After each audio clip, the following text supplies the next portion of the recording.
যদি গোলাম কাদিয়ানীকে রাষ্ট্রীয়ভাবে অমুসলিম ঘোষণা করতে হয়, তাইলে জেলায় জেলায় ভিন্ন ভিন্ন সম্মেলন করলে চলবে না, সবাই এক কাতারে আবদ্ধ হইতে হবে, এক কাতারে আবদ্ধ হইতে হবে। সরকারকে বলতে চাই, আপনারা সবাই মুসলমান, কোরআনের একটি শব্দ আশা করি অস্বীকার করেন না। আপনার দেশের কাদিয়ানীরা কোরআন শরীফের এক দুটি শব্দ নয়, সূরা আযাবের 40 নম্বর আয়াত থেকে শুরু করে প্রায় 200 কোরআনের আয়াতকে তারা আমার নবীকে খতমে নবুয়তের আকীদা অস্বীকার করে কাদিয়ানীকে নবী দাবি করে 200 আয়াতের অস্বীকার করেছে। তারা কিভাবে মুসলমান দাবি করতে পারে, এই প্রশ্ন জাতির আপনাদের সামনে রাখলাম। কোরআনের একটি শব্দকে অস্বীকার করলে সে কাফের হয়। তাহলে এরা তো শুধু এক শব্দ নয়, 200 আয়াতকে অস্বীকার করেছে, শুধু কাফের নয়, জঘন্য জঘন্যতম কাফের, জঘন্যতম কাফের। ঠিক না বেটি বলেন?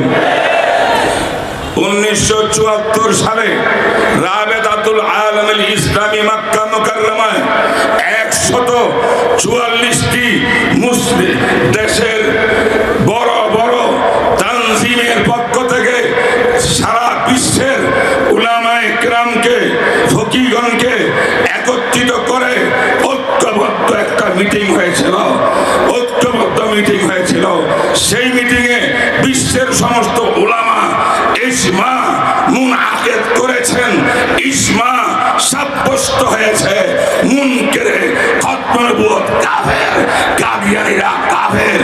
এই ইজমা হইল অকাট্য শরীয়তের দলিল, তাই ইজমাকে যারা অস্বীকার করবে তারা কাফের, তারা কাফের, তারাও কাফের।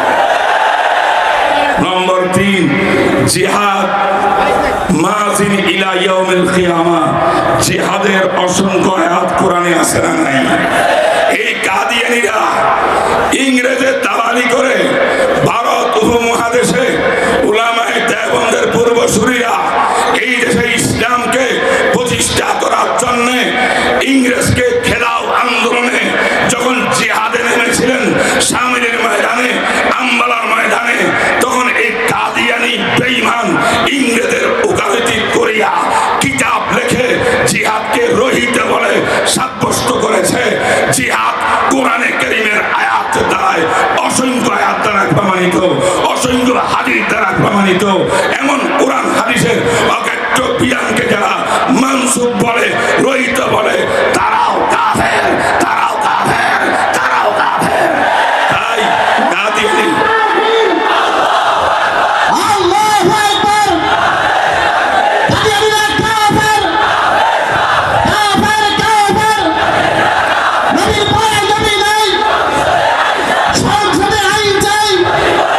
সর্বশেষ কথা, কোরআনের 200 আয়াত অস্বীকার করেছে তাই কাফের। ঠিক না বেটি বলেন? এবং জিহাদকে রহিত হয়ে গেছে বলে ফতোয়া দিয়েছে। জিহাদ রহিত হওয়ার অর্থ অসংখ্য কোরআনের আয়াত রহিত বলে দেওয়া। এটা কাদিয়ানী করেছে তাই কাফের। এবং খতমে নবুয়তের আকীদা ঈমানের অঙ্গ, যে খতমে নবুয়তকে অস্বীকার করবে উম্মতের ইজমা, তারা কাফের। এই ইজমা হিসাবে এই কারণেও কাদিয়ানী কাফের। তাই আমি সরকারকে বলতে চাই, উলামায়ে কেরাম শরীয়তের আলোকে কাফের বলে সিদ্ধান্ত অনেক আগে দিয়েছেন, কোনো সন্দেহের অবকাশ নাই। কাদিয়ানীদের কাফের, এই কথার মধ্যে যারা সন্দেহ পোষণ করবে তারাও কাফের।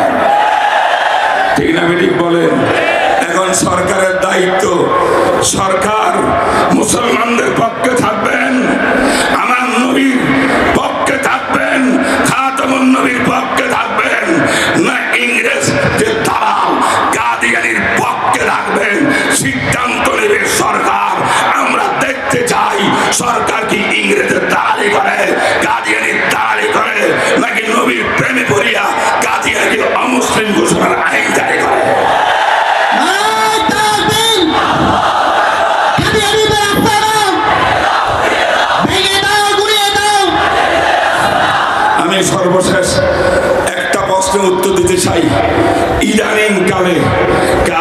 যা বিশ্বাস দিচ্ছে তারা নাকি খাতামুন নবীনের অস্বীকার করে না। তারা বলে আমাদের গোলাম আহমদ তাশরি নবীও না, গায়রে তশরিও নবীও না। তাশরি আর গায়রে তশরি নবুয়ত বিশ্ব নবীর উপরে শেষ হইয়া গেছে। আমাদের নবী অর্থাৎ কাদিয়ানী হইল উম্মতি নবী। নাউজুবিল্লাহ পড়েন, নাউজুবিল্লাহ পড়েন। নবুয়ত ইংরেজে দেয় না, ইহুদি খ্রিস্টানে নবুয়ত বানায় না। নবুয়ত আল্লাহ পাকের দান। আমার আল্লাহ বলছেন নবুয়ত দুই প্রকার, তাশরি নাইলে গায়রে তাশরি। এর বাইরে 3 নম্বরে উম্মতি নবী নামে কোন নবুয়ত কোরআনে নাই, হাদিসে নাই, কোথাও নাই। তাই কাদিয়ানী সাহেবকে উম্মতের নবী যদি বলো তাহলে আমরা বলবো কোরআন সুন্নাহ ইসলামে এই পরিভাষা নাই। এই পরিভাষা আবিষ্কার হয়েছে ইহুদি খ্রিস্টান ইংরেজ থেকে আমদানি করা হয়েছে। ইহুদি খ্রিস্টানের দালালেরা,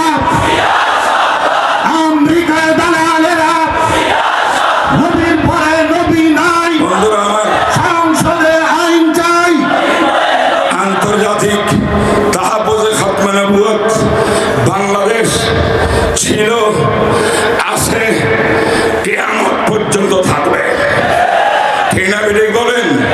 ঠিক না বেঠিক বলেন?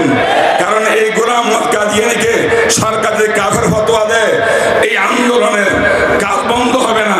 হইতে পারে ভবিষ্যতে আরো কোনো কাদিয়ান বেঈমান দুনিয়াতে আসতে পারে। এটা আমাদের ঈমান। তাই আল্লামা নুরুল ইসলাম সাহেব 40 বছর পর্যন্ত যেই শ্রম, যেই মেহনত দেশ বিদেশে এই ব্যাপারে দিয়েছেন, আর তার দৃষ্টান্ত পাওয়াটা বিরল বাংলাদেশে।